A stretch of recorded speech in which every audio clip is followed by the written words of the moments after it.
அன்பு நண்பர்களே, நான் உங்கள் வழக்கறிஞர் ரமேஷ் மணிகண்டன் மற்றும் இளமங்கல் உரிமை கட்சி தலைவர்.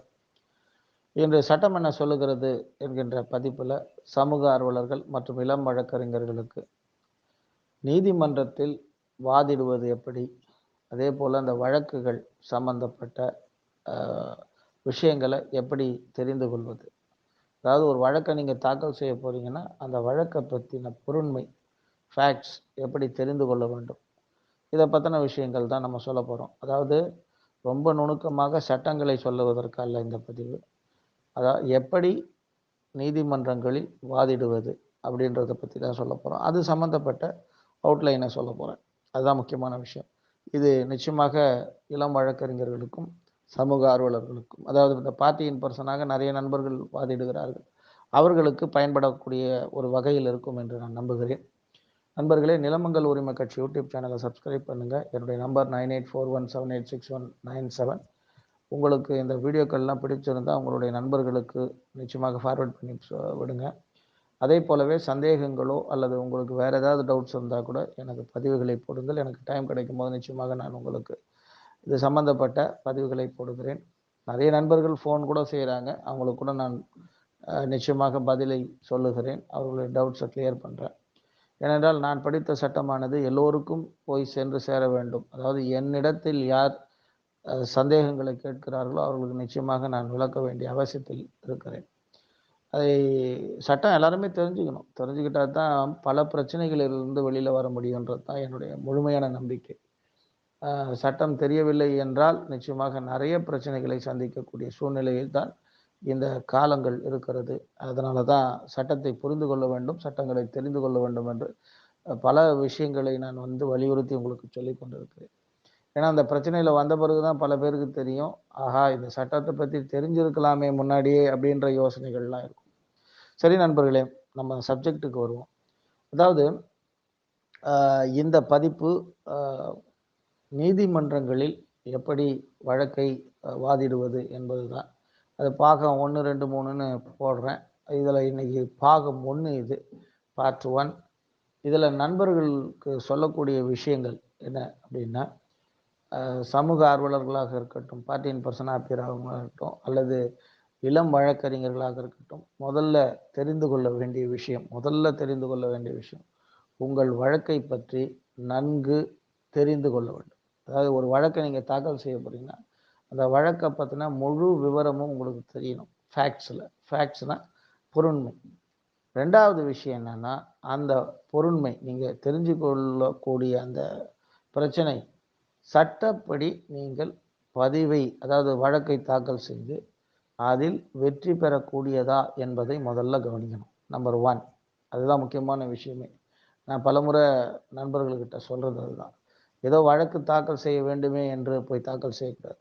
சட்டப்படி தர்மம் என்பது வேறு, சட்டம் என்பது வேறுன்னு நான் பலமுறை சொல்லிட்டேன். சட்டப்படி வெற்றி பெறக்கூடியதா என்பதை மட்டும் பார்க்கணும். இதில் ஒரு வழக்கறிஞர் நண்பர் என்கிட்ட கேட்டார், சார் நீங்கள் சொல்கிறீங்க ரைட்டு, ஆனால் பார் கவுன்சிலில் ஒரு ரூல் இருக்குது சார். என்ன ரூல் இருக்குது அப்படின்னா, ஒரு கிளைண்ட்டு உங்ககிட்ட கேஸை கொடுத்தா அந்த கேஸை நீங்கள் கண்டிப்பாக மறுக்கக்கூடாது அப்படின்னு ஒரு ரூல்ஸ் இருக்குது சார். அப்போ எந்த வழக்கு எடுத்து வந்தாலும் நம்ம வாதாடி தானே சார் ஆகணும் அப்படின்னு கேட்டார்னா, எப்பயுமே ஒரு விஷயத்தை, அதாவது ஒரு ரூல்ஸையோ ரெகுலேஷன்ஸையோ அப்படியே டைரெக்டாக நம்ம அப்படியே அந்த பொருள் படித்த உடனே அந்த பொருளை அப்படியே எடுத்துக்கக்கூடாது. அதனால தான் நம்ம இன்டர்பிரிட்டேஷன் ஆஃப் ஸ்டாட்யூட்னு சொல்லுவோம். அதாவது சட்டங்களுக்கு பொருள் விளக்கம் அப்படின்ற ஒரு சப்ஜெக்டே தனியாக படிப்போம். இப்போது நான் இப்படி சொல்கிறேன், ஒன்று ஞாபகம் வச்சுங்க. ஒரு 2 நிகழ்வுகளை சொல்லிவிட்டு நான் உங்களுக்கு வரேன்.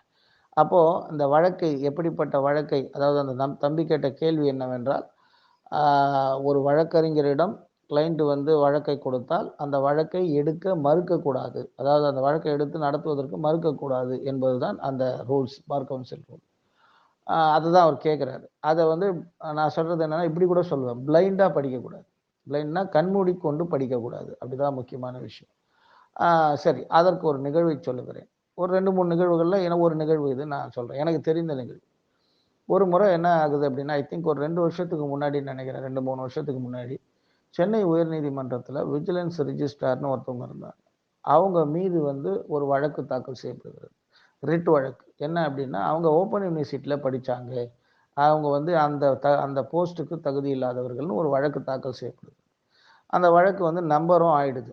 இப்போ ஒரு விஷயம் என்னன்னா, இதில ஷார்ட் அண்ட் ஸ்வீட்டா சொல்றேன். 2010க்கு முன்னாடி ஓப்பன் யூனிவர்சிட்டி அப்படின்னு சொல்லக்கூடிய டைரக்ட்டா பிஏவோ, எம்ஏவோ படித்தவர்கள் வந்து அரசு வேலைகளுக்கு கூட தகுதியானவர்கள் தான். அதில எந்த மாற்றமும் இல்லை. அதுக்கு அப்புறம் வந்து வந்த ரூல்ஸ் அண்ட் ரெகுலேஷன் மாற்றப்பட்டது. அதுக்கப்புறம் வந்தவங்களுக்கு ப்ரமோஷனோ, இல்ல வேலையோ அரசு வந்து கொடுப்பதில்லை. அவ்வளோதான். நான் ஏற்கனவே பலமுறை உங்களுக்கு சொல்லியிருக்கேன். சட்டம் என்ன சொல்லுகிறதோ அதைத்தான் மற்றவர்கள் செய்ய வேண்டும். அத மீறி செய்ய முடியாது. அதேமாரி சட்டம் இயற்றப்படுகின்ற நாளில் இருந்த பிறகு தான் அந்த சட்டம் இயங்கும். அதுக்கப்புறம் தான் இயங்கும்.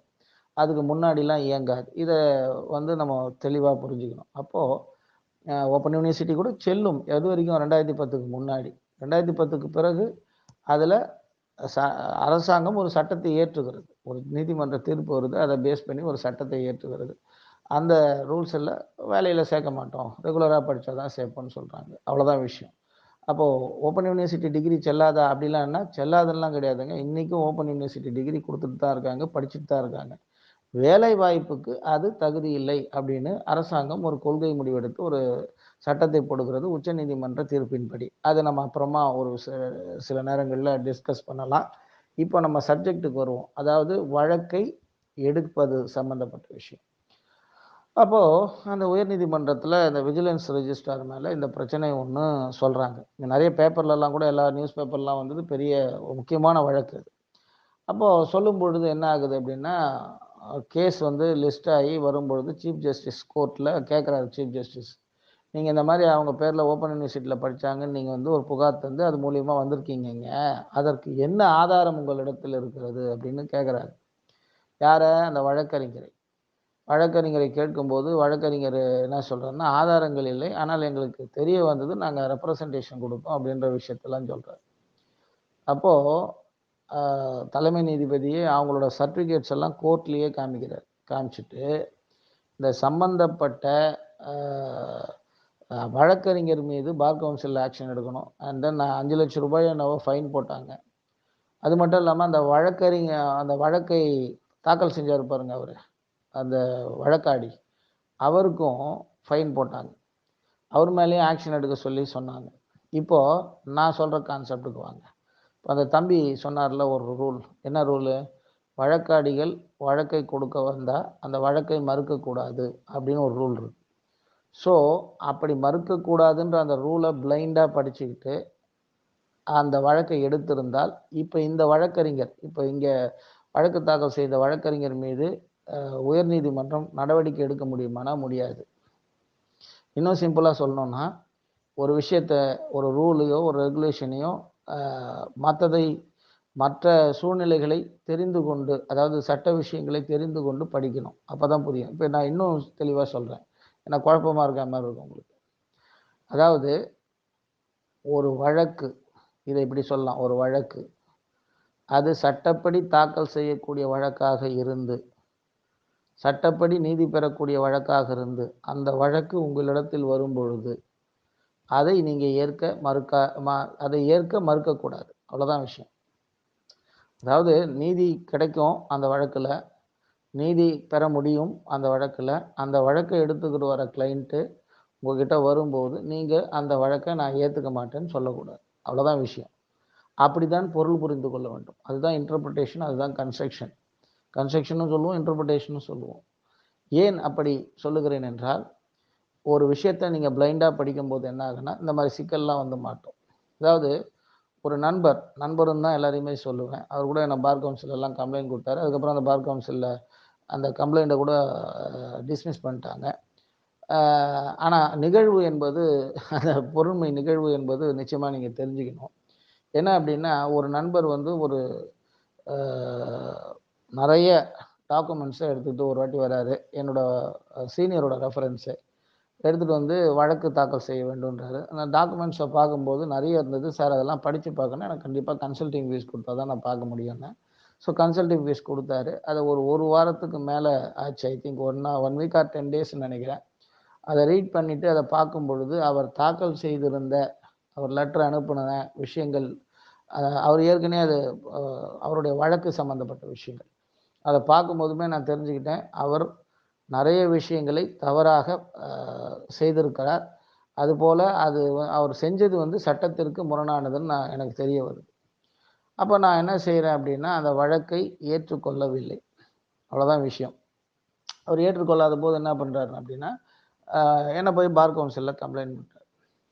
ஆனால் அவர் என்ன சொல்லி பண்ணார்னா, ஒரு உயர்நீதிமன்றத்தில் சிட்டிங் ஜட்ஜாக இருக்கக்கூடிய ஒரு ஜட்ஜு மேலே வழக்கு தாக்கல் செய்ய வேண்டும் என்பது தான் அவருடைய கோரிக்கை என்னிடத்தில். அப்போது நான் கேட்டது விஷயம் என்னென்னா, எவிடன்ஸ் இருக்குதா? எவிடன்ஸ் இல்லாமல் கேஸு ஃபைல் பண்ண முடியாது. எவிடன்ஸ் முக்கியமாக தேவை. இதுதான் முக்கியமான விஷயம். அப்போது எவிடன்ஸ் இல்லாமல் யார் பேர்லேயும் வந்து வழக்கு தாக்கல் செய்ய முடியாது. அதாவது ஜட்ஜஸுக்கு ப்ரொடெக்ஷன் ஆக்ட்னு ஒன்று இருக்குது, அது வேறு விஷயம். பட் ஆனால் வந்து அதை மாதிரி செய்ய முடியுமானா செய்ய முடியாது. இப்போது இந்த இடத்துல அவர் கொடுக்குற வழக்கை நான் எடுக்க முடியுமா? அந்த இப்போ நண்பர் இளம் வழக்கறிஞர் கேட்ட மாதிரி, உங்களிடத்தில் வழக்காடி வந்து கொடுத்தால் அதை எடுக்க வேண்டும் என்கின்ற ரூல்ஸ் இருக்குது அப்படின்னா இருக்குது. ஆனால் அதை அப்படியே பிளைண்டாக படிக்கக்கூடாது. கூட சேர்த்து என்ன சொல்லணும் அப்படின்னா, எடுத்துகிட்டு வர வழக்கு சட்டப்படி நாம் வந்து தாக்கல் செய்யக்கூடியதாக இருக்கிறதா என்பதையும் சேர்த்து கொள்ள வேண்டும். அவ்வளோதான் விஷயம். சேர்த்துக்கிட்டு தான் நம்ம போடணும். கண்டுபிடிலாம் போட முடியாது. ஏன்னா வேணும்னே வந்து ஒருத்தர் வந்து தலைமை நீதிபதி மேலே கேஸ் போடுங்க அப்படின்னு சொல்லிட்டு எடுத்துகிட்டு வந்தாருன்னா, எவிடன்ஸ் இல்லாமல் எடுத்துகிட்டு வந்தாருன்னா, இப்போ நான் சொன்னேன் பாருங்கள், உயர் நீதிமன்றத்தில் ஃபைன் போட்டு அனுப்பிச்சாங்க. அதுதான் நடக்கும். பார் கவுன்சிலில் கூட ஆக்ஷன் எடுக்க சொல்லி சொன்னாங்கன்னு என்னுடைய நினைவு. அப்போ அது மாதிரி விஷயங்கள் வந்து நடக்கும். அப்போது எடுக்கின்ற வழக்கு, அதாவது வழக்கை தாக்கல் செய்ய வேண்டும் என்கின்ற விஷயங்கள் கூட நம்ம என்ன பார்க்கணும்னா, இதோட நம்ம அந்த சூழ்நிலையும் சேர்த்து படிக்க வேண்டும். அவ்வளோதான் விஷயம். அப்போது வருகின்ற வழக்கானது இதுதான் வந்து நம்ம சொல்லுவோம் அனுபவம் அப்படின்ட்டு.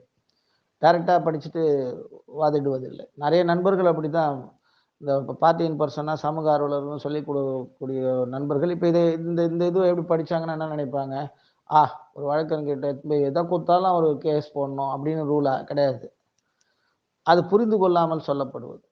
அதனால் அதுபோல வழக்குகளை எடுக்கும் பொழுது வழக்கறிஞர்களுக்கு மிகப்பெரிய சிக்கலை ஏற்படுத்தும். இப்போ சீனியர்ஸுக்கு இதெல்லாம் தெரியும். இளம் வழக்கறிஞர்களுக்கு தெரியாமல் இருப்பதற்கான வாய்ப்புகள் இருக்கிறது. அப்படி இருக்கும்போது மாட்டிப்பாங்க அங்கே நான் போயிட்டு. ஸோ நண்பர்களுக்கு சொல்ல வேண்டிய விஷயம் என்னென்னா, முதல்ல நீங்கள் ஒரு வழக்கை தாக்கல் செய்ய வேண்டும் என்று நினைக்கிறீர்கள், இல்லை ஒரு வழக்கை எடுத்து நடத்த வேண்டும் என்று இளம் வழக்கறிஞர்கள் நினைக்கிறீர்கள்னா, முதல்ல அந்த வழக்கு சட்டப்படி வெற்றி பெறக்கூடியதா, அதாவது சட்டப்படி நம்ம போய் நீதிமன்றத்தில் அந்த நிவாரணங்களை கேட்கக்கூடியதான்னு முதல்ல பாருங்கள். அடிப்படை அதுதான். கேஸ் நடத்துறீங்க, நடத்தும் போது எதிர்த்தரப்பு சொல்லக்கூடிய வாதங்களை வச்சு டிஸ்மிஸ் பண்ணுறாங்கன்றது கூட வச்சுக்கோங்க, அது அப்புறம். பட் முதல்ல ஃபைல் பண்ணுறதுக்கு சட்டப்படி தகுதி இருக்கிறதான்றதை பார்க்கணும். அதுதான் முக்கியமான விஷயம். அது இல்லாத போது உங்களுடைய வழக்குகள் நிறைய வந்து டிஸ்மிஸ் ஆகும். நிறைய வழக்குகள் டிஸ்மிஸ் ஆகும்போது என்ன ஆகும்னா, இளம் வழக்கறிஞர்களுக்கு உயர்வு என்பது ரொம்ப கஷ்டமாயிடும். ஏன்னா நீங்கள் நல்லா வழக்குகள் நடத்தி நிறைய வழக்குகள் வெற்றி பெறுகிறீர்கள் என்கின்ற எண்ணம் உங்கள் கிளைண்ட்டுக்கிட்ட வரும்போது தான் உங்களுக்கு நிறைய கேசஸை ரெஃபர் பண்ணுவாங்க. நிறைய விஷயங்கள் உங்களுக்கு வந்து உயர்வை தரக்கூடியதாக இருக்கும். அதனால் அதை கவனிக்கணும். இப்போது என்னுடைய வழக்கில் என்னை பார் கவுன்சிலில் கம்ப்ளைண்ட் கொடுத்தா, நான் சிம்பிளாகவே எழுதி அனுப்பிச்சிட்டேன் பார் கவுன்சிலுக்கு. அதுக்கு அந்த கம்ப்ளைண்ட்டே டிஸ்மிஸ் பண்ணிட்டாங்க. ஒரு உயர்நீதிமன்ற சென்னை உயர்நீதிமன்ற வழக்கறிஞர் ஒரு சென்னை உயர்நீதிமன்ற நீதிபதியின் மீது எந்த ஒரு ஆதாரம் இல்லாமல் என்னை வந்து கேஸ் ஃபைல் பண்ண சொன்னாருங்க. அதை நான் எப்படி ஃபைல் பண்ண முடியும்? அவர் கொடுத்துருக்க கம்ப்ளைண்ட்லேயே படித்து பார்த்தீங்கன்னா, அவர் அதை ஒத்துட்ருப்பார். சென்னை உயர்நீதிமன்றத்தோட வழக்கறிஞர் சிட்டிங் ஜட்ஜ் அந்த டைமில் அவர் மீது வழக்கு தொடர சொல்லி சொல்கிறாரு. எப்படிங்க நான் வழக்கு தொடர முடியும் ஆதாரங்கள் இல்லாமல்? அதனால் வந்து நான் அந்த வழக்கை ஏற்றுக்கலை, நான் எடுக்கலை. அதேமாரி கன்சல்டிங் ஃபீஸ் வாங்குறத நான் திருப்பி கொடுக்க வேண்டிய அவசியம் கிடையாது. ஏன்னா அவ்வளவு டாக்குமெண்ட்ஸை நான் பார்த்துருக்கேன். என்னோடய டைமை ஸ்பெண்ட் பண்ணி தான் நான் பார்த்துருக்கேன் அப்படின்னு சொன்னோடனே என்னுடைய வாதத்தை ஏற்று டிஸ்மிஸ் பண்ணிட்டாங்க. ஏன் இதை சொல்ல வருகிறேன் என்றால், இந்த மாதிரி சட்டத்தை பற்றி தெரியாத நபர்களும், சட்டங்களை எப்படி வேணாலும் பேசலான்ற நபர்களும் சில பேர் வந்து உங்ககிட்ட வருவாங்க. அப்படி வரும்பொழுது நீங்கள் கவனமாக இருக்க வேண்டும் என்பதற்காகத்தான் இந்த பதிவு. ஒன்று. அதே மாதிரி சமூக ஆர்வலர்கள் கேஸை ஃபைல் பண்ணும்போது எதை வேணாலும் ஃபைல் பண்ணிடலாம் அப்படின்னு நினச்சிங்கன்னா அதுவும் தவறு. அது வந்து நிச்சயமாக கேஸ் டிஸ்மிஸ் ஆகும். அதனால் வந்து உங்களுக்கு பண இழப்பு, நேர இழப்பு, மன உளைச்சல் இதெல்லாம் வந்துடும். அதனால் சட்டங்களை நீங்கள் தெரிந்து கொண்டு, அதை புரிந்து கொண்டு, தேவைப்படும் பொழுது வழக்கை தொடர வேண்டும். அதனால தான் சொல்கிறோம். நண்பர்களே, நிலமங்கள் உரிமை கட்சி யூடியூப் சேனலை சப்ஸ்கிரைப் பண்ணுங்கள். நிச்சயமாக இந்த மாதிரி சமுதாய விஷயங்களும் சட்ட விஷயங்களை பற்றியும் அடிக்கடி பதிவிட்டு கொண்டிருக்கிறோம். இதன் மூலமாக நீங்கள் நிறைய விஷயங்களை தெரிந்து கொள்வதற்கும் வழிவகை இருக்கும். உங்களுக்கு பிடிச்சிருந்ததுன்னா இந்த வீடியோஸ் எல்லாம் மற்ற நண்பர்களுக்கும் ஃபார்வர்ட் பண்ணுங்கள். மீண்டும் சட்டம் என்ன சொல்கிறது உங்களை சந்திக்கலாம். நன்றி, வணக்கம்.